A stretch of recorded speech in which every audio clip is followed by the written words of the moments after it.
Welcome to Time for Forgiveness, where we explore real stories. Real stories that transform your life through the power of forgiveness. And we are welcoming back some amazing people, our good friends, for another conversation. We have SQuire Rushnell and Louise DuArt Rushnell. You guys, again, Kelly and I are so blessed to have you back on Time for Forgiveness. And just welcome and thanks for your time today. Thank you, Kelly. Yeah, so we're going to jump in, and Kelly's going to tee this up. So go ahead, darling. Well, I'm really looking forward to diving into this conversation because last time we spoke about When Godwinks, but this time I want to speak about another book that really caught my attention and a couple of reasons why. I love that you kind of caution the reader. Be aware this book will change your marriage. Who doesn't want their marriage to change? And you said you'll find yourself agreeing more together. And I think that's something that, Bob and I have really wanted to work on. I know I have. Who wouldn't want to be able to agree more together? But you further state, which I love, that what qualifies you two. And I think there's going to be people in the audience that's going to really resonate with you guys because they're sitting there saying, well, we don't have a perfect marriage. But looking back at your past marriages, there was a cloud of sadness that lingered and it didn't you didn't feel the freedom to share your most innermost thoughts and concerns. And you were playing, I love this, playing the role of a happily married couple. How many are trying to do that? But there was still emptiness. So before you're asking the reader to embark on the most intimate act between a couple, I love that you further take them that you do have to change your state of mind of maybe how you're looking at your marriage. But I'm going to let you tell our audience what is the most intimate thing that you can do as a couple. Pray together. Pray together. Matter of fact, the subtitle of the book is called Couples Who Pray, the Most Intimate Act Between a Man and a Woman. And it really, really is. In the book, we have some celebrity couples, and one of them was Donna Summer, wonderful Donna Summer and her husband. And Donna and her husband said when they pray, what they do is it's like they leave their weapons outside the door and they go to a sanctuary, like an inner sanctuary they create and become spiritually naked. And they don't hold anything back. They share each other's heart. And with, SQuire had 2 marriages before, and I was married for 20 years before SQuire and I got together, and we messed up. I mean, there's no question about it. But when we got together, we started praying together. And honestly, we've been married 26 years, and it's like words and music because we pray together every day. I remember the first time that my wife, and women are usually the movers and the shakers on this score, and Yes, most others. But I remember the day when Louise said, "Would you like to pray together?" And it was like, oh, that's a new idea. I never heard that. Right. What a concept, yeah. Have I ever heard that from a pastor? That you and your wife should pray together every single day or consistently? I have never heard that. And I don't mean to put down the church, but the church has a tendency to have the women's Bible study and the men's Bible study and the women of faith and the promise keepers. And I want to go to my wife's Bible study. I want to be with her. So when she said the idea of praying together instead of her over there and me over there, that was a new idea for me. It was a new idea, but did that scare you? Were you afraid to do that? It didn't, but I'll have to tell you, it does scare most men. Yes. Yeah. And why do you think that is, Rushnell? Well, I think that we have a fear of being weak. We are the tough guys. And I think if somehow or other, there's an instinct there. I might Too be vulnerable. Mhm. You know, Yeah. we're getting in there with the big guy. You Yeah. know, I don't know. You're sharing too much. Gonna share too much. You know, Right. I don't know. There's something scary about that. And as a matter of fact, when we went out and we started doing lectures on this at churches and various other places, one of the things that surprised us the most was when people would come up to us, and mostly men, who would say, "How do you do it?" Mhm. And we say, Okay, because I wanted to ask you that. Did you Mhm. see that growing up? I mean, are most of these No. men that are asking probably had not seen that? No, I never. No, No. no, I had never seen it. And but the idea of somebody saying, "How do you do it?" meaning, Mhm. how do you pray together? I thought that's kind of like saying, "How do you walk?" Isn't it? But, I mean, people, that's the one yeah, number one question but- in the churches. yeah. Yeah. But the fact of the matter is that it is a strange concept Mhm. to most people Mhm. and to a lot of pastors. Mhm. And so what we now realize is that that's not something to be offended by or even to wonder about. We just kind of play into that and expect that most people have not thought of. They haven't had the idea of praying together, and that includes pastors. Mhm. Pastors who, yes, they pray with their family around the Thanksgiving table and before Grace, meals. yeah. And when there's a problem, we will all get together and do group prayer and so forth. At church, we're praying together. But I'm talking about two people intimately Mhm. talking together with God in the center of it on a regular basis. That's a new concept. And what does that And look like when you guys say in talking to God? Do you have kind of a format that you typically follow, or is it just organic all the time? Or Well, for I'm us, wondering that personally myself. Right. It's more organic now, but sometimes the best way to start is to start thanking God for all the blessings that you have. And that opens up the channels. And also, children, things Mhm. about your kids, things about your career. It's interesting. Once you start, and we say 5 minutes a day for 40 days. Well, everyone can do 5 minutes a day. Mhm. What's happened is so many women will say to us, I saw the heart of my husband when we prayed, because what a husband might see as weakness, I'm being so vulnerable, the wife sees it as strength, that he is surrendering to her, Right. and she feels so much more love. And the husband feels like he's protecting his wife when he prays over her.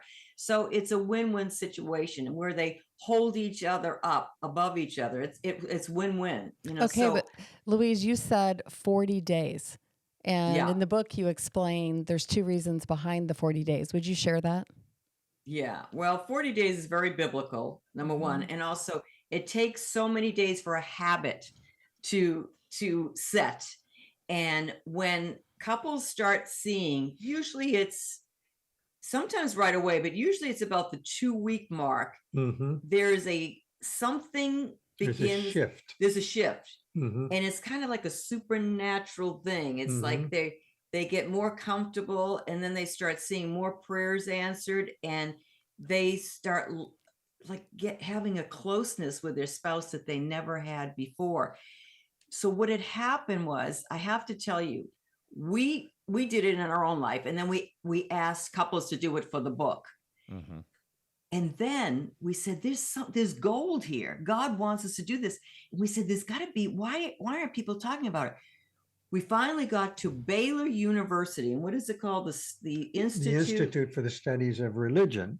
Yeah, at Baylor. In Baylor. Yeah, and we were actually, our pursuit was to see if we could get some data, some research data on what happens when two people pray together consistently. Because we knew supernatural things happen. Right. Yeah, And we couldn't find anything anywhere else. we went to George Barna, who does a lot of the big studies for churches, and we got to him personally, and we said, George, we're looking for a survey of what happens when two people pray together regularly. And there he was said, nothing. in 25 years, No, I've never done it. no. That's interesting, isn't there? And Interesting. I Yeah. said, George, why not?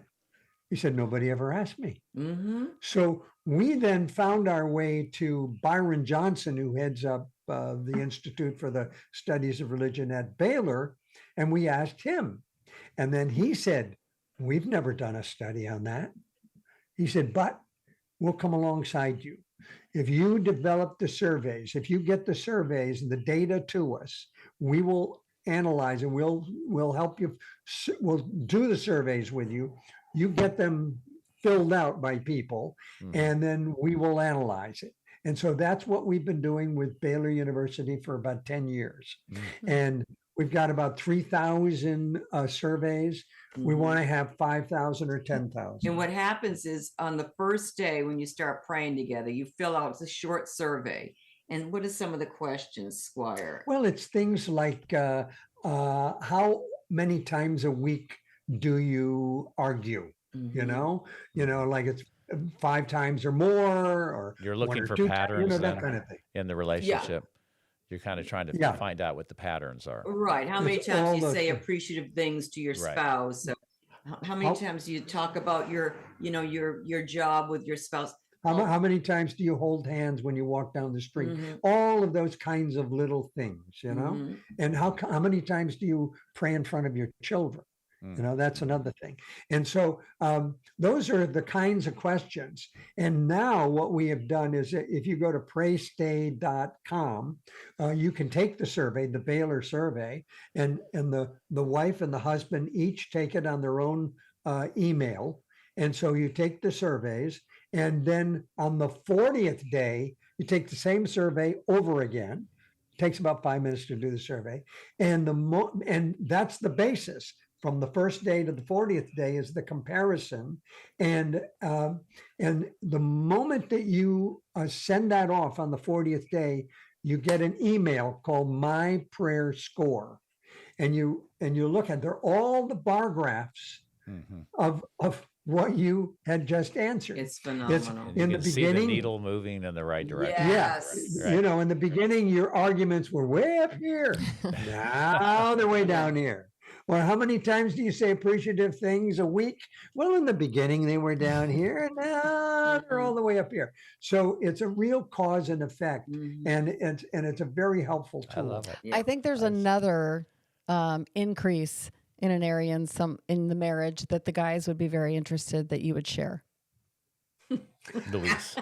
Romance is There one of you the go. questions. Oh, yes. Yeah, now they you want to look hooked at that me. bar graph. Yeah. That Now you bar have me, graph, Squire. yeah. I'm Yeah. locked in now. I think one of the things that was just, I don't know, it was like, I literally in your book, I wrote, wow, how is that even possible? Like what? It said, study shows married couples spend less than half an hour a week talking to each other. Yeah. I know. Yeah. I know. That's hard to believe. I was like, is that It a is hard real to believe. statistic? That's a real study. And you guys, well, because you're radio people and you probably talk a lot and all them, we do the same thing. But a lot of people, they, go off to work, then they've got the kids when they get home. They're not, then they turn the TV on. Believe me, it's like, no, they don't communicate. Yeah. And that it's forcing you to do that. We even say, if you can't pray together in person sometime, if your husband's in the service or something, or if you're on the road, traveling, pray over the phone. Even if you Text. have to text. Pray in the back of the cab on the way to the airport. Exactly. Yeah. Get your 5 minutes in, no matter what. Yeah. Yeah. And we say, if you skip a day, we call it, you can have a mulligan. You make up for the next day. Just add it on to the next add it on day. to the next Do one. 10 minutes tomorrow. And let me ask you both this question: How more receptive have you been over the years of marriage and praying together when one of you comes to the other asking for forgiveness or extending forgiveness? Or you're probably more willing to easily extend the forgiveness and accept it, right? That just seems logical that you would be. This sounds arrogant, but I can't remember off the top of my head a time when my wife needed to ask me for forgiveness, or I needed to ask her for forgiveness. We did that all in our last marriages. We did all this Wow. messing Yeah, up. that So sounds we amazing. figured it No, out. but Okay. my point is that when you pray together Yeah. consistently, Yeah. it is an X-ray machine. Yes. You're in Yeah. an X-ray machine. I Mhm. like that.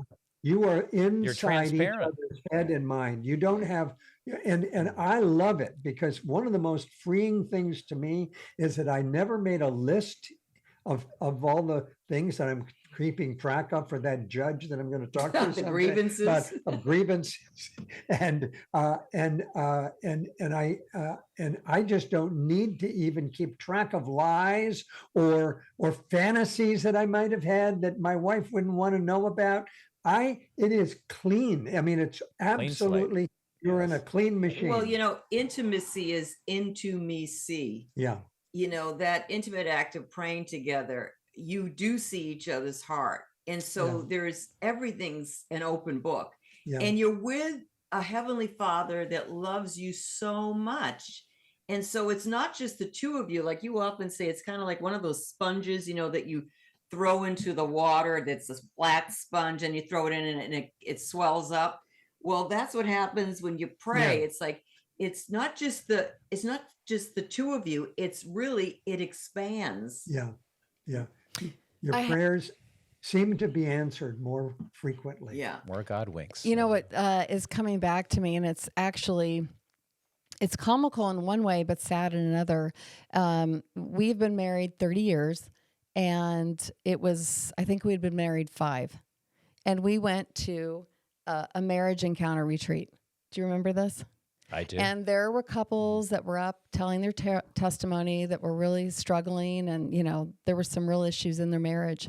And most of the couples there were definitely older. We were the youngest couple there. And multiple couples came over to us and said, "Why are you even here?" And I was first like questioning, like, what? And then in my mind, I thought, because I don't want to end up like you guys. That's why we're here. Yeah, right. But they introduced us to prayer. And I remember going back to our room, and it was like getting the journal out and like starting to like open up to that. And it was really, I think, causing change in our marriage. But then there was no 40 days.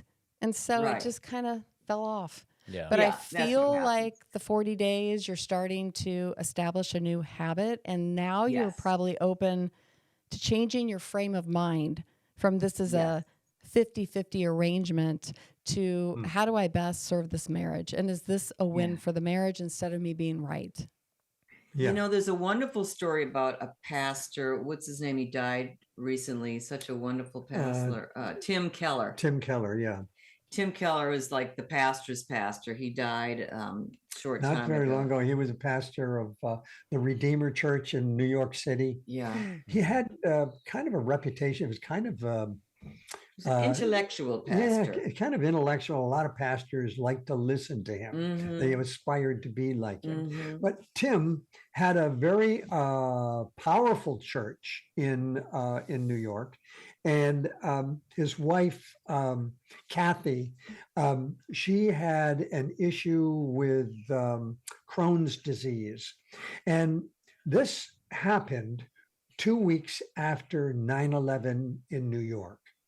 And Kathy sat down with Tim one night, 2 weeks after 9/11. The smoke was still coming up from lower Manhattan. Every time you got on Park Avenue, you look south and you saw the smoke. You couldn't get it out of your brain. It was very close. And there was this kind of a pale that hung over the city. And so Kathy said, "Tim, you know that I have depression with Crohn's disease, but this that we're going through in this city at this time, I don't know if I can make it unless you help me." And he said, "Oh, sure, of course." She said, "I need to have you pray with me every day." Mhm. Now, you know, a pastor is probably instantly thinking, "Oh my goodness, I got Bible study on Monday. I got thing on Monday. I got a wedding. pretty A thing busy. on That Monday, sermon. you know, blah, blah, blah." And he's thinking of his schedule and so on and so forth. And so he says, "Well, of course, honey. Yeah, of course." She knew that he was placating her, and so she said, "Let me ask you this: if a doctor said to you, you have a fatal disease, and you are going to die." Unless you take this little pill every single day without fail, non-negotiable, you take this pill for the rest of your life. Would you do it? Or would you say, "I'm too busy"? Or would you say, "Oh, I forgot. Oh, I got so many things on my plate." No, you would do it. You would find room for the non-negotiable in your life. He knew that she had him against the wall, and he was going to say yes. He did say yes. And when we wrote his story and her story in the subsequent prayer book, he said that happened 10 years ago, and we've never had a single day when we didn't pray together. Wow. He said it changed our lives. It was the glue that held them together. Yeah. Yeah. Every issue that we Yeah. had, every storm in our marriage, our family that we had to face, prayer That's right. was the glue that kept them together. And it's like putting it in the bank every time you pray. It's your prayer bank. And then it collects interest from Almighty God. And then when times are tough, I can't tell how many people we've talked to, couples that said they've had an issue with a child being sick or whatever. If we didn't have that foundation of prayer, I don't know how we would have gotten through it. Right. So we would ask everyone, just try it. You've got nothing to lose. You know, let me paint a picture for you. We've gone out and spoken to big churches, and anytime we can get together with a gathering of pastors at a big church like Lakewood Church or Gateway, or A.R. Bernard's church in Brooklyn, 30, 40, 50, 100,000 member church, they will usually bring together, maybe whatever pastors are around. Sometimes it's 30 pastors, sometimes it's a little more, a little less. And we always find ourselves a little bit awkward at the beginning. We're standing up now, looking at all of these people, and inside they're saying, "Well, what they got to say? What do they want?" And so we say, we are embarrassed that we are here to talk to you about something you know so much about. I mean, after all, my wife does funny voices for a living, and I brought you Schoolhouse Rock. Who are we to talk to you about prayer? But it's not just prayer. We're talking about partnered prayer. We want to talk to you about partnered prayer. And instantly, it's kind of like, "Oh, is that something I missed in seminary?" And Right. is that more. something new? Right. And so then very quickly we talk about how partnered prayer, particularly husbands and wives, coming together, praying together 5 minutes a day for 40 days. Amazing things happen to your marriage, and in an instant they are on board, and in the next instant you can see in their eyes that I hope they don't ask me if I pray with my spouse, because most of them would have to raise their hand and say no. And at Rick Warren's church, they had, what was it? It was, a lot of pastors. There was I think 18 pastors, and there were 2 out of the 18 that prayed with their spouses. Wow. We didn't ask that. Another pastor asked for the survey, but. Well, that's really interesting. And go ahead. No, go ahead. I just wanted to make sure before we close our conversation that I think one of the most beautiful sentences in your book, and again, it's couples who pray, the most intimate act between a man and a woman. I thought the most beautiful, or maybe it's just speaking to me, And it was, when God takes residence in your home, it's a calmer household, is pretty much. And I just love the word residence, because he will reside if we invite. Who wouldn't want a calmer household? And it leads us into, I think when his residence is here and we're in a calmer state, we're more open to understanding and leaning in to possibly being more empathetic to invite forgiveness as a couple. Yeah. 100%. Yeah. I think so indeed. Yeah. And if you go on praystay.com, there are some videos, and it's funny because there was one video about, speaking of a calm house, where they have a couple of crazy kids and they just nothing was going right. And the husband and wife were going crazy, and the kids, and the husband turns to the wife and says, "Take 5," meaning stop everything and pray For 5 minutes. for 5 minutes. And when they did that, everything calmed down. Even the kids. Yeah. Wow. Yeah. So, Boy, Yeah. what a Yeah, and famous then Just talk power about of kids, back in Pauletta. the day. oh, Pauletta Washington, I'm going to drop a name again, but Denzel Washington, Pauletta and Denzel are in our book, and Pauletta said the same thing, didn't she? About she watched her parents Yeah, pray. she watched her parents pray when she was a little girl. She saw them in another room. They left the door open, Mhm. and she just had that image in her mind, the two of them praying. Mhm. And she said in her heart and in her mind, consciously, I'm going to do that when I grow up. Yeah. And so she has a marriage that is over 35 years Yeah. in Hollywood. How That's a powerful legacy was. that you leave. That was It's her a picture legacy. growing up. Yeah. But Yeah. yeah, that's Most like, probably don't see that. it's just generational that you are That's right. inviting Yeah. and sharing and showing the example. Even when you Yeah. think they're not paying attention, they are. Oh, they Yeah. are. Can I paint a picture for you, just of our dream? Because we go out and we go to these churches, we get the 40-day prayer challenge going, and they have the church all get together and they do it, and we go on to the next one, on to the next one. And then we have no follow-up with that. And, we always feel as though we need to have an event. And if there could be a national event or an experience that every church in America could partake in, and all the people could partake in at the same time, that would be great. So, being TV people, we have imagined a TV show which would follow 6 couples. Each couple has got some kind of an issue. They're arguing, they have a trust problem over here, they have a gambling problem over here. And so we get to know each of these 6 couples, and we set them on their way, and we're going to follow them through the 40 days of the Pray Stay Challenge. All they do is pray together 5 minutes a day. And we see how that evolves. And we have, in the same way that if you go to praystay.com and you get that little report card, My Prayer Score, we're developing that into an app that the people on the screen will be able to use this app as their scorecard, not just at the beginning and the end, but all the way through their 40 days. They've got a scorecard now.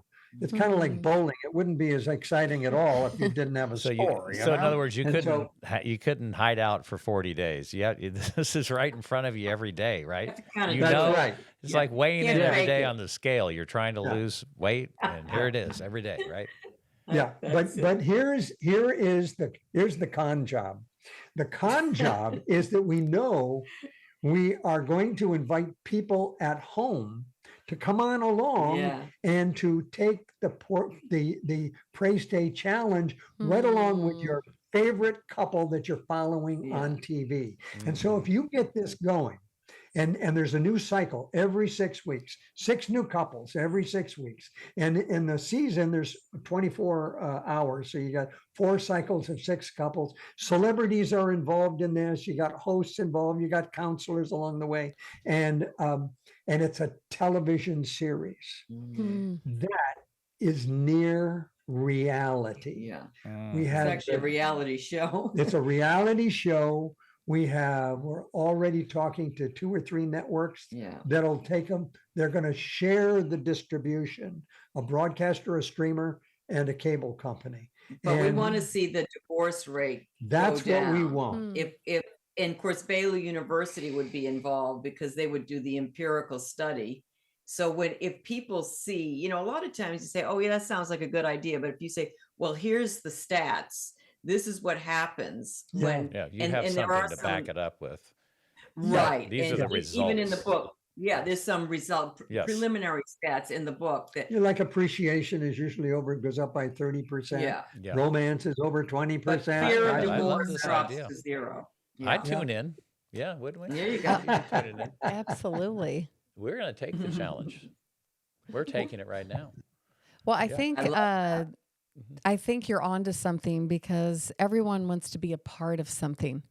Yes. And, maybe the con job too is they're not even aware of what they're getting themselves into in such a good Right. way just because they're invited and they want to take part of what's happening. Yeah. So I love And it. it's a hip thing to do. Yeah. And our partner on this is the number one marketing interface between the 300,000 churches in America and Hollywood. Mhm. They I wish have you guys been were more market- connected, by the way.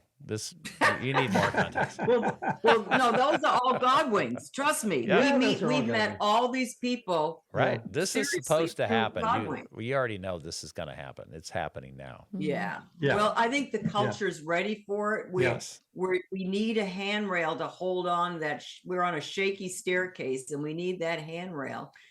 And Well- this, given that what happened yesterday in the election, this morning we wrote to a friend of ours who is a pastor in the House of Representatives.